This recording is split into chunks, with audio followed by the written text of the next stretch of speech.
тоҷикистон манзуратон менамоем. таъмини амнияти иттилоотӣ ва муҳимияти он дар шароити имрӯз дар инкишофи равандҳои ҷаҳонӣ барои ҳар як кишвар муҳим арзёбӣ мегардад. таъмин намудани амнияти иттилоотӣ дар ҳар як давлат аз он иборат аст ки бо дар назардошти манфиатҳои миллӣ ва системаи таъмини амнияти иттилоотӣ дилхоҳ хатарҳои эҳтимолӣ ба фазои иттилоотӣ бартараф ва ба ин васила якпорчагӣ, суботу оромӣ ҳифз ва рушди устувор дар ҷомеа таъмин карда мешавад. шарҳи бештар дар таҳияи ҳамкоронамон. асри 21 дар таърихи башарият бо таҳаввулоти бузурги илмию техникӣ оғоз гардид ва ин раванд бо суръати баланд идома дорад. ҳамарӯз аз кашф ва ихтироати тозаи илмию фанноварӣ дар ҷомеаи ҷаҳонӣ маълумот пахш мешавад ва дастрасии мардум ба технологияи муосири иттилоотӣ боз ҳам бештар мегардад. аз ин ҷост ки асри 21-ро асри иттилоот унвон кардаанд. ин омил сабаб гардидааст ки таъсири иттилоот ва расонаҳои иттилоърасон ба афкори ҷомеа бисёр амиқ ва нишонрас ба мушоҳида бирасад. аз ин хотир таъмини амнияти иттилоотӣ дар замони муосир ба масъалаи асосии таъмини амнияти миллии давлатҳо мубаддал гардидааст. сухан ба таъмини амнияти иттилоотӣ мерояд, ин тамоми тамоилҳо ва ҳаракатҳое ки ба низоми иттилоотии Тоҷикистон ба таври манфӣ таъсири худро мерасонад, метавон гуфт ки ба амнияти иттилоотии Тоҷикистон халал мерасонад, ки дар ин замина масъалаи ворид шудани иттилооти бар дурӯғ ба низоми иттилоотӣ, ҳамзамон шикастани масалан сомонаҳои расмии ниҳодҳои давлатӣ ва дар ин замина тарғибу ташвиқи ҳар гуна ғояҳои масалан зидди давлатӣ ва ифротӣ метавонад ба амнияти иттилоотии кишварҳо зарар расонад. мо даҳҳо санадҳои меъёрии ҳуқуқиро дар ин замина қабул кардаем ки фаъолияти ҷомеаи шаҳрвандӣ давлатро дар низоми иттилоотӣ ба танзим медарорад ва бешубҳа гуфта метавонем ки маҳз бо дарки амиқи санадҳои меъёрии ҳуқуқӣ қабулшуда ва фаъолияти босамар дар ин самт мо метавонем ки минбаъд амнияти иттилоотии Тоҷикистонро таъмин намоем. ба таҳлили коршиносон дар замони муосир ки онро ҷаҳонишавӣ ном мебаранд, раванди таъсиррасонии омилҳои байналмилалӣ аз қабили робитаҳои иқтисодӣ, сиёсӣ, фарҳангӣ, иттилоотӣ ба ҳаёти иҷтимоии ҳар як мамлакати алоҳида маҳсуб мешавад. аз ҳамин лиҳоз дар пойдории сулҳу суботи дилхоҳ давлат, амнияти иттилоотӣ ҳамчун қисми таркибӣ ба ҳифзи манфиатҳои миллӣ ва густариши соҳаҳои мухталифи ҳаёти ҷомеа нақши муҳим дорад. дар шароити муосир рушду пешрафт ва ҳатто мавҷудияту бақои давлатҳо ба устувории амнияти иттилоотӣ вобастагии амиқ дорад. албатта ин воқеияти худро дорад ва идоракунии иттилоот дар ҷаҳони муосир дар шаклгирии равандҳо аҳамияти ҷиддиро касб намудааст. дар баробари зарфиятҳои мусбати технологияи муосир ки дар ҷаҳони иттилоотӣ мавриди истифода қарор мегиранд, ҳамчунин ҷанбаи манфии он низ боиси ташвиш ва нигаронии ҷомеаи ҷаҳонӣ қарор гирифтааст. дар шароити пешрафти фанновариҳои нави технологӣ аз ҷумла технологияи иттилоотии коммуникатсионӣ бояд тазаккур дод ки фаҳмиши анъанавии фазову вақт ва замону макон тағйир ёфта дар илми ҷаҳонӣ нави тамаддун, яъне тамаддуни иттилоотӣ пайдо шудааст. яке аз майдонҳои бесарҳаде ки бевосита гурӯҳҳои террористӣ ва экстремистӣ истифода мебаранд маҳз шабакаҳои иҷтимоӣ мебошад. зеро бо дарназардошти пешрафти технологияи иттилоотӣ коммуникатсионӣ ҳоло дар дунё сарҳадҳои кишварҳо дар фазои маҷозӣ рахна шуда, ҳар як кишвар вобаста ба ин ё он самти фаъолияти давлатҳо ва дар муқобили фаъолияти ин давлатҳо бевосита таъсири худашро расонда метавонад ва имрӯз аз ҳамин фазои бесарҳад гурӯҳҳои террористӣ ва экстремистӣ хеле фаъол истифода мебаранд ва мутаассифона аксарияти ҷавонон дар манотиқи гуногуни олам маҳз тавассути шабакаҳои иҷтимоӣ аз қабили телеграм, фейсбук, вотсап ва дигар мессенҷерҳое ки ҷавонон ба таври хеле фаъол истифода мебаранд ба думи гурӯҳҳои террористӣ ва экстремистӣ меафтанд. инчунин бо дарки нодурусти фаъолияти гурӯҳҳои террористӣ ва экстремистӣ, инчунин истифодаи онҳо аз ҳар гуна арзишҳои масалан динӣ ва дунявӣ, ҷавонони мо мубталои ғояҳои пардапӯшонаи фаъолияти гурӯҳҳои террористӣ ва экстремистӣ мегарданд ки дар натиҷа худи онҳо, оилаҳои онҳо ва баъзан обрӯ ва эътибори кишварҳо дар самти байналмилалӣ коста мегардад. جمهوری تاجیکستان چون عضو کامل حقوق جامعه بشری به روند جهانی شوی وارد گشته در شرایط مرکب و پرتضاد جهانی سعی و کوشش خویش را بهر حفظ منفعت‌های ملی و حفظ استقلال روانه نموده است. از این رو هر فرد با ننگ و ناموس ملت را ضرور است با حس وطن دوستی، افتخار و غرور ملی، صلح و ثبات و پایداری استقلال دولتی را چون گوهرک چشم حفظ نماید.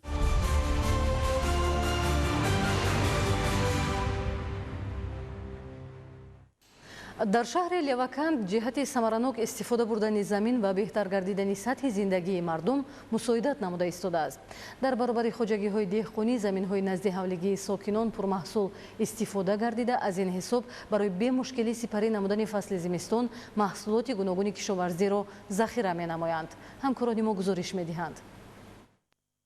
ساکنان و کشاورزان شهر لیوکند با جانبداری از دستور سپارش‌های پیشوای ملت امروزها هر پارچه زمینی نزد حوالگی را پرثمر استفاده کرده در تطبیق هدف مهم استراتژی کشور تامین امنیت آذوقه‌واری سهم ارزنده گذاشته ایستادند. نتیجه زحمت صافدلانه با زمین میتواند به گرفتن حاصل فراوان نائل سازد. این است که ساکنان مهنت‌دوز شهر لیوکند در برابر تامین احتیاج عائله خود همزمان بازارهای محلی را با محصولات‌های گوناگون کشاورزی غنی می‌گردانند.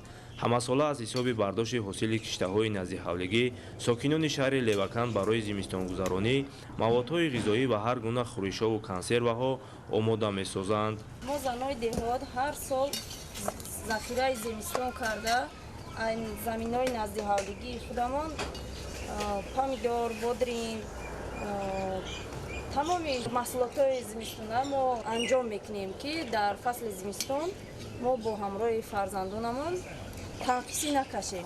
در زمین‌های نزد حوالگی ساکنان دهه تاجیک‌آباد شهر لیوکند نشونمای همه گونه زراعت و سبزوات خوب به چشم می‌رسد که از دلگرمی به زمین و مهنت باثمر باشندگان آن درک می‌دهد. بخش کار با زنان و عائله مقامات اجرایی حکومت دولتی شهر پیوسته جهت استفاده درست زمین و ذخیره مواد غذایی بین زنان کارهای فهماندهی را به راه ماندند که در بلند گردیدن روحیه مهنت‌دوستی آنها مساعدت کرده است. زنان و بانوان شهر لیوکند زنهای خانشین از یک حاصلی که در نزد زمین‌های نزد حوالگی تا 400-500 بنکه را ذخیره به زمستانشان تیار می‌کرده می‌مانند. سفرما خدیرا و ساکن دهه نوآباد جماعت دهاتی وحدت از 10 ساتیق زمین نزد حوالگیش همساله تا 500 ظرف شیشگین افشوره و خورش‌های گوناگون آماده می‌سازد. عین زمان اهل این خانواده با محکم‌کنی بادرینگ و پامیدور مشغول بوده می‌خواهند حاصل در زمین بوده را با پورگی کار نمایند. این زمین نزد حوالگی خود زراعت می‌کنیم. کارتشکا پیاز، چسنک روزگار زندگی خودمون بیاویم. زندگی را به پیش میبریم. بانک ها محکم میکنیم، کنسرو میکنیم، بادرینگ محکم میکنیم، پامیدور. زیاده 500 بانک برای خودمون محکم میکنیم. مورد ذکر است که این زن کاردان در چند مرحله زمین را استفاده کرده از یک قطعه 3-4 مرتبه حاصل به دست میآورد.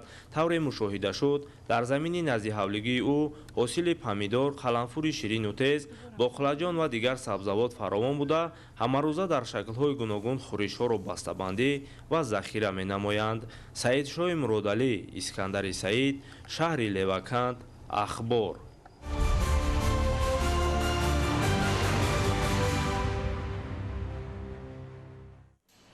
تغییریابی اقلیم، رشد استوار و نیاز به اینفراساختور زمانوی امروز نه تنها از موضوعهای مهم جهانی بلکه سمت‌های افضلیتناک سیاست دولتی تاجیکستان به شمار می‌روند. در دایره تطبیق این هدف‌ها جمهوری تاجیکستان قدم نو می‌گذارد. بنیاد نخستین دالان سبز، یک راه اتومبیلگردی نمونوی نه تنها واسطه پیوند منطقه‌ها بلکه اقدام عملی در سمت محیط زیست و اقلیم میباشد. لایحه تجدید و از نوسازی راهی اتومبیلگردی قطعه دنغره گلستان که با نظر داشت استانداردهای بین المللی و عنصرهای مطابق شوی با تغییریابی اقلیم بنیاد می‌گردد، بازگوی تشبس‌های پیوسته تاجیکستان در راه رشد سبز و استواری انفراساختاری به حساب می‌رود. از روند کارها در این مسیر اسماعیل صاحب نظریان و صلاح الدین نعمت گزارش می‌دهند. بنیاد نخستین دالان سبز نمونوی در جنوب تاجیکستان، تجدید و از نوسازی راه اتومبیلگردی قطعه دنغره گلستان با استاندارد جهانی راهسازی. طبق لایحه راه دنغره گلستان که سالهای 30 عصر گذشته ساخته شده، سالهای 70 تجدید گردیده است، اولین راه ماشینگرد تاجیکستان خواهد بود که عنصرهای مطابق‌شوی با تغییریابی اقلیم و طرح مخصوص را در بر میگیرد. بازسازی شاهراه قطعه دنغره گلستان با درازی 49.2 کیلومتر در زمینه تطبیق یکی از هدفهای استراتژی مملکت برآمدن از بنبست کمونیکاسیونی و سیاست درهای باز تاجیکستان با دستگیری مالیوی بانک آسیایی رشد و بانک اروپایی تجدید و رشد در دایره لایحه نمونوی دالان سبز نوسازی کرده می شود. عین زمان در 17 قطعه انشاءات مذکور کارهای بنیادی و نصب دستگاه و تجهیزات کارگاه‌های استحصالی برای ذخیره‌کننی مساله راهسازی با مرام ادامه دارد.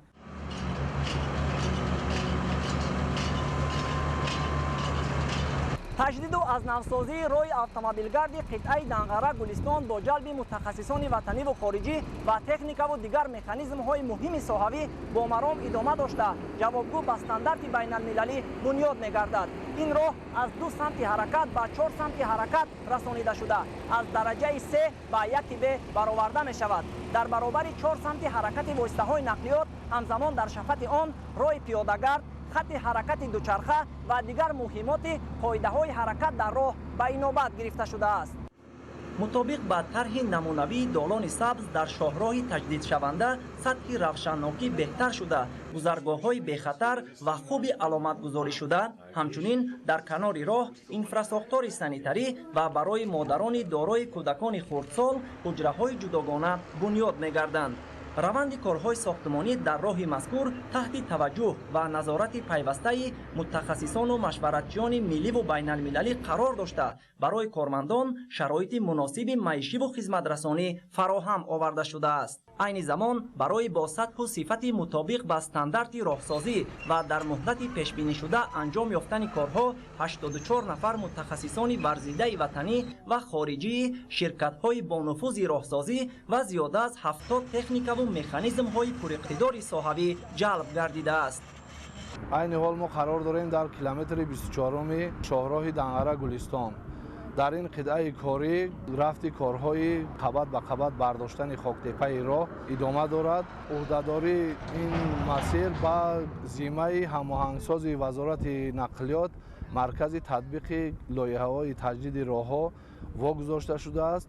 همروزه سطح و صفت کارها نظارت کرده می شود و عین حال باشد رفت کارهای وصل و نصب کارخانه میده‌کنی سنگ و شغل برای ذخیره سنگ و شغل برای استفاده بری در ساختمان رفته ایستاده است. راه از 49.2 کیلومتر عبارت بوده در نظر داشته شده است یک پل ماشینگذار 2 تا استکاده ساخته به استفاده داده می شود.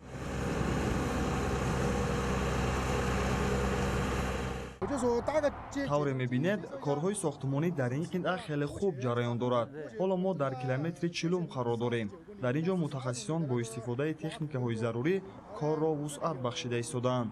ин роҳ воқеан ҳам дар сатҳи хеле баланд бунёд мегардад ки ба ҳама стандартҳои ҷаҳонии роҳсозӣ аз ҷумла бехатарӣ ва муҳити сабз ҷавобгӯ мешавад. шароити корӣ хуб аст. мо кӯшиш менамоем ки ин корро бо сатҳу сифати баланд дар муҳлати муайяншуда ба анҷом расонем.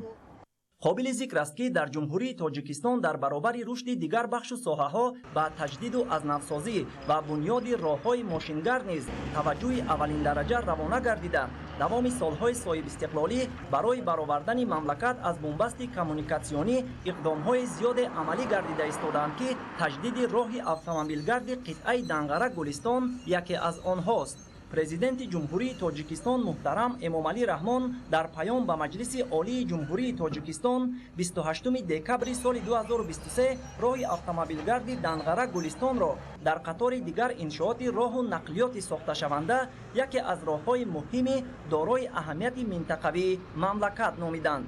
واقعا هم مورد استفاده قرار گرفتن راه مذکور در سطح بلند استانداردهای زمان نو در برابر تامین منتظم و بی‌ممانعت حرکت واسطه‌های نقلیات که با تقویت اقتصادی و اجتماعی اهمیت مهم دارد، همزمان با نظرداشت امکانات جوابگو به طلبات طرح اکولوژی دالان سبز تاجیکستان را بار دیگر همچون دولت پیشاهنگ در پیشنهاد و عملیگردی تشبس‌های جدید در سمت مطابق شوی بر روند تغییریابی اقلیم در جهان معرفی می‌نماید. баромадан аз бумбасти коммуникатсионӣ яке аз ҳадафҳои ҳукумати ҷумҳурии тоҷикистон ба ҳисоб рафта дар ин замина иқдомҳои зиёде амалӣ гардида истодааст. таҷдид ва азнасозии роҳи автомобилгарди Данғара Гулистон дар ин замина идома дошта, барои ба стандарти байналмилалӣ ҷавобгӯ будани он мутахассисони маҳаллӣ ва хориҷӣ ҷалб карда шудаанд. мақсади лоиҳа барои баланд бардоштани сатҳи зиндагии аҳолӣ ва паст кардани камбизоатӣ бо роҳи аз нав барқароркунии роҳҳо мебошад. мо мутахассисон кӯшиш менамоем ки корро дар муҳлати пешбинишуда бо сифати баланд ба анҷом расонем. дар масири рушди устувор ва муосирсозии инфрасохтори мамлакат, таҷдиду азнавсозии роҳҳои мошингард дар Тоҷикистони соҳибистиқлол на танҳо як раванди муҳандисиву сохтмонӣ, балки инъикоси равшани сиёсати миллии стратегӣ ва ояндабинӣ дар замони муосир мебошад. тибқи арзёбии мутахассисон, таҷдиди роҳи автомобилгарди қитъаи Данғара Гулистон ҳамчун нахустин долони сабз дар Тоҷикистон на танҳо қадами муҳим дар рушди инфрасохтор ва баромадан аз бумбасти коммуникатсионӣ, балки намунаи амалии мутобиқшавӣ ба тағйирёбии иқлим ба ҳисоб меравад.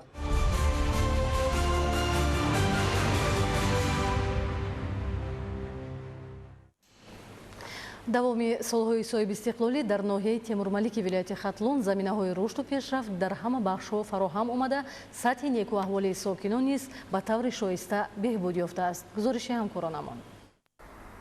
асоси ҳама гуна ободониву пешрафт ва сол то сол зиёд гардидани теъдоди иншооти навбунёди гуногун таъиноти замонавӣ дар ноҳияи Темурмалики вилояти Хатлон, махсусан дар ҳудуди ҷамоати деҳоти Кангурд ва ҳусайнободи ноҳия бунёди роҳҳои автомобилгард мебошад. бо чунин сатҳу сифати баланди ҷавобгӯи стандартҳои байналмилалӣ сохта мавриди баҳрабардорӣ қарор гирифтани роҳҳои мошингарди аҳамияти ҷумҳуравию маҳаллӣ дошта ба раванди созандагиҳо дар ноҳия вусъат бахшида истодааст. ҳоло дар ноҳия дар баробари дастгириҳои ҳукумати ҷумҳурии Тоҷикистон ва саҳмгузории сокинону соҳибкорони маҳаллӣ роҳҳои автомобилгард марҳила ба марҳила бунёду навсозӣ гардида истодаанд, ки ба беҳбудшавии зиндагии мардум мусоидат мекунад.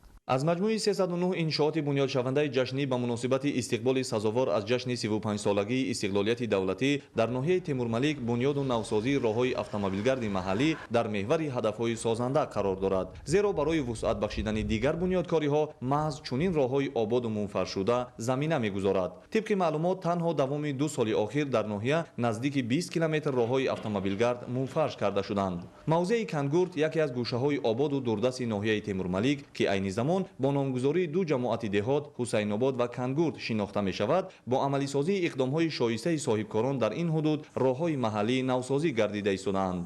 бунёди роҳи автомобилгарди маҳаллӣ бо ташаббуси соҳибкори ватанӣ, ки дар ҷамоати деҳоти Ҳусайнобод ҳудуди 5 деҳаро мегузарад, иқдоми хайрхоҳонаву рисолати ватандӯстонаи соҳибкоронро бозгӯӣ мекунад. бо ҳидоятҳои асосгузори сулҳу ваҳдати миллӣ пешвои миллат муҳтарам президенти ҷумҳурии Тоҷикистон Эмомалӣ Раҳмон, соҳибкорои саховат пеша Қурбонов Анвар аз рӯи аҳамияти ҷумҳуравӣ доштаи Данғара Кангурд ба ҷувон Ховалин то деҳаи дӯстӣ роҳ як роҳи валангор бударо мунфарш карда, мушкилоти сокинони деҳаи дӯстиро дар ҳама фаслҳои сол барои рафту омад осон гардонд.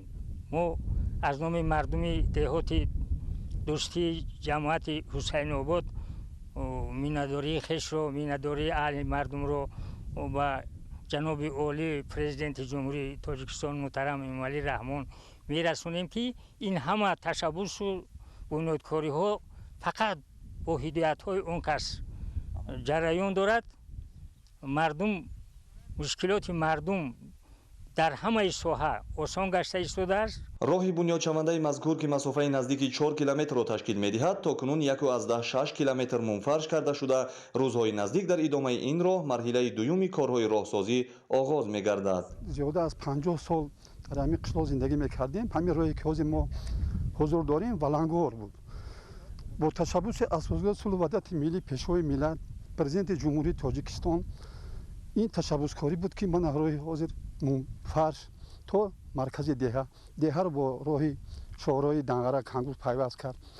ростига вақте ки иншоотҳоро мебинем, маълум мегардад, ки роҳбари мардумӣ ҳама вақт дилаш ба мардум месӯзад. роҳбари мардумӣ боз як бор дигар ҷаноби олӣ исбот кард, ки وای بین مردم بار اومده است برای مردم خدمت میکنه نه تنها راه منفعل بلکه باز این شوت هست که در دهه حسین آباد من لیسه تکنیکی در عرفه انجام رسانی است من باز از اون طرف همین خیره منفعل کرده می شود. در زمینه دستگیری های حکومت جمهوری تاجیکستان و با سهم و تشبث ساکنان و صاحبکاران وطن دوست بنیاد انشاءات گوناگون تعیینات در جماعت دهات حسین آباد با عزم و نیت های نیک و سازنده جریان دارد. از جمله در دهه نمک که 210 خواجگی زندگی می نمایند بنیاد بینای خوشتر و زمانوی مؤسسه تحصیلات میانه عمومی ادامه دارد. تاکنون در دهه مؤسسه تعلیمی موجود نبود. اکنون در مورد به استفاده قرار گرفتن این مؤسسه نو بنیاد و با فراهمسازی تمام امکانات های معاصر و ضروری تعلیمی مشکلات ساکنان برطرف می‌گردد. خوانندگان دهه آغاز سال نوی تحصیل را در این مؤسسه نوبنیاد استقبال می‌گیرند. جماعت دهات کنگورد همچون دوردستترین موضع ناحیه تیمورملیک با شرافت پایداری استقلالیت دولتی کلاً سیمای دیگرگون را صاحب شده با قامت افروختن انشاءات گوناگون تعیینات مرکز جماعت دهات شهرک آباد و زیبا و رو به ترقی را می‌ماند.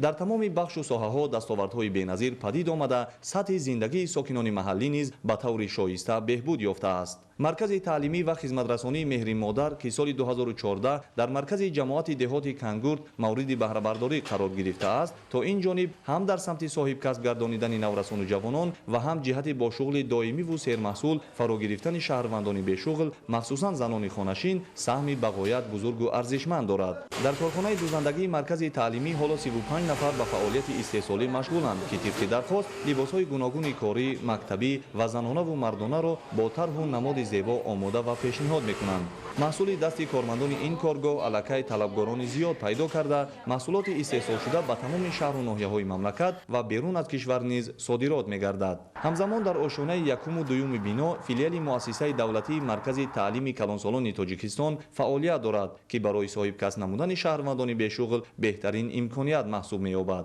همچنین در بینای مذکور فیلیال بانک مردمی تاجیکستان امانت بانک فعالیت می‌نماید و ساکنان همه روزه از چنین خدمت رسانی‌ها بهره برداری می‌کنند. در فیلیال مرکز تشخیصی و طبابتی مدد اکبر همچون مؤسسه تندرستی با جلب متخصصان صاحب تجربه و فراهمسازی شرایط معاصر به ساکنان خدمت صفتناک طبی رسانیده می‌شود. مؤسسه از 3 حجره و 6 کت بستر نمایی عبارت بوده بیماران هنگام ضرورت از امکانات‌های معاصر فراهم بوده طبی به طور وسیع بهره‌مند می‌گردند.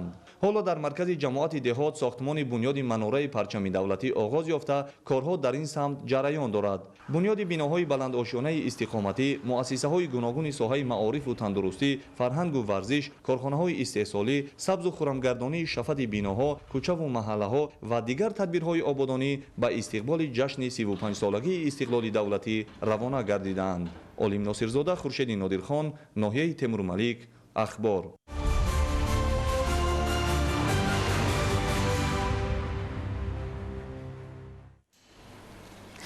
در ناحیه قبودیون 66 مؤسسه تعلیمی و 5 کودکستانی نو و زمانوی فعالیت دارد که همساله کودکان و نورسان به تعلیم و تربیت فرا گرفته می شوند. با سهم ساکنان و صاحبکاران بنیاد مؤسسه های تا مکتبی و صنفخانه های علاوگی در هر یک جماعت و دهات ناحیه به نقشه گرفته شده است که این اقدام به بهتر سازی شرایط تعلیم و بلند برداشتن معرفت و دانش نسل نو زمینه استوار می‌گذارد. گزارش همکارانمان. بعد از مورد بهره برداری قرار گرفتن مؤسسه تحصیلات تومکتبی در جماعت دهات تخت سنگین ناحیه قبادیان زیاده از 25 نفر ساکنان دهه با جای کار دائمی تامین و 200 نفر کودک به تحصیل تومکتبی فرا گرفته می شود. لایحه انشاءات مذکور دو آشیانه بوده دارای 18 صنفخانه برای مشغولیت و 2 اتاق کاری پیش بینی گردیده است. قابل ذکر است که این اقدام از جانب ساکنان و صاحبکاران محلی در زمینه دستور سفارش‌های رهبریت عالی کشور راه‌اندازی و عملی خواهد گشت. عین زمان کارهای ساختمانی در این بنا با جلب متخصصان محلی با وسعت ادامه داشته طبق اطلاع باید تا جشن 35 سالگی استقلال دولتی بنیاد و مورد استفاده قرار داده شود. در جماعت دهات تخت سنگین 2 باغچه فعالیت دارد. ما اهل دهه و صاحبکاران همین دهه تصمیم گرفتیم که با یک باغچه زمانوی ساخته به استفاده دهیم. ما امیدوار داریم که در آینده این باغچه боғчаи хуб бунёд мешавад. бино ба гуфтаи масъулини шуъбаи маориф дар ҳудуди ноҳия 5 муассисаи томактабӣ фаъолият дошта, дар 2 ҷамоати деҳот сохтмони 2 муассисаи таҳсилоти томактабӣ бо маром идома дорад. ҳамзамон дар доираи бунёдкориҳо тибқи нақшаи пешбинӣ гардида дар ҳар як деҳоти ноҳия як боғчаи кӯдакона сохта ба истифода дода мешавад. дар ин раванд аҳли деҳаи ҳаваскори ноҳия ба хотири фароҳам овардани шароити таълиму тарбия ва таъмини ҷойи нишаст барои хонандагон тасмим гирифтанд ки дар назди муассисаи таълимии рақами 27 ноҳия бинои иловагӣ бо назардошти 10 синфхонаи иловагӣ ва бо фарогирии 250 нафар хонанда дар як баст бунёд намоянд, то фарзандонашон дар як муҳити хубу мусоид ба илмомӯзӣ фаро гирифта шаванд. аллакай корҳои сохтмонӣ дар ин бино оғоз шуда, мақсад аст то таҷлил аз ҷашни 35-солагии истиқлолияти давлатии кишвар пурра сохта ба истифода дода шавад. Самандар Шоев, Мустои Нурмуҳаммад, ноҳияи Қубодиён, Ахбор.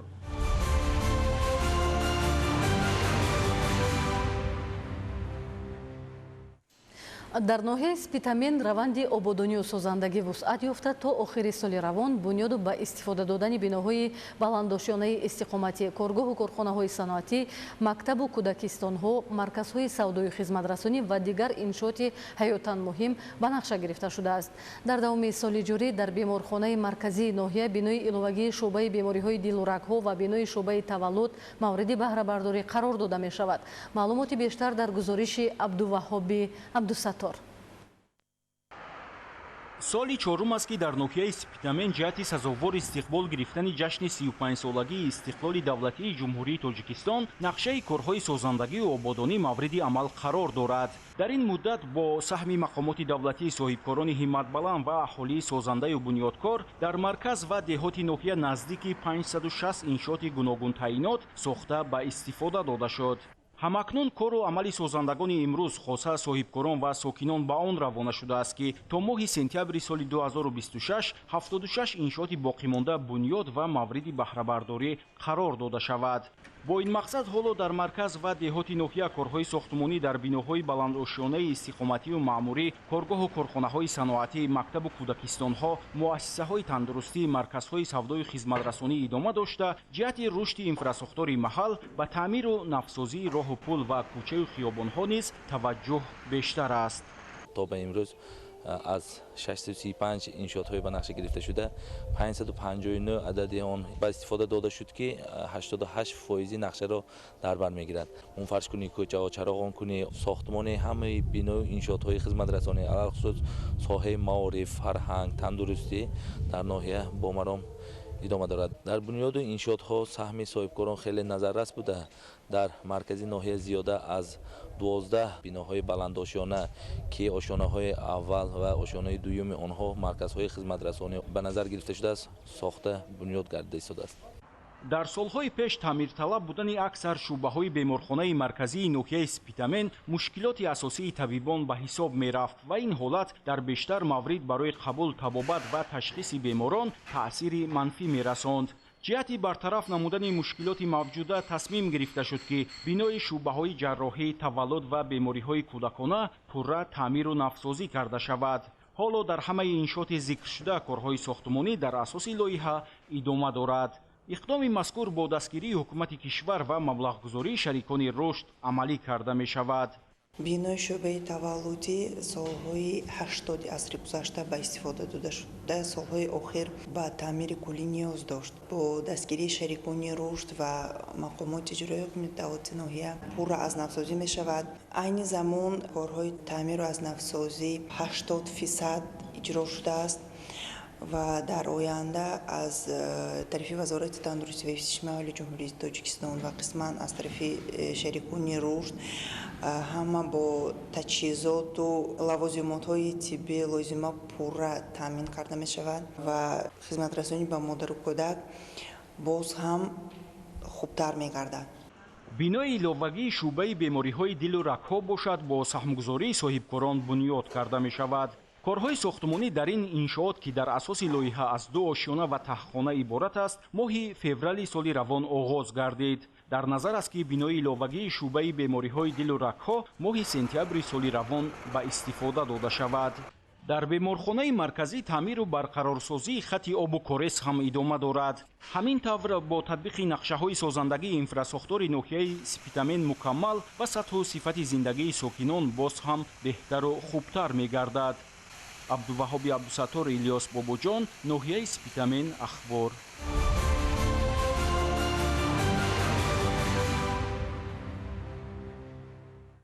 бинандаҳои азиз, ин буд барномаи иттилоотии ахбор. Хайр, саломат бошед.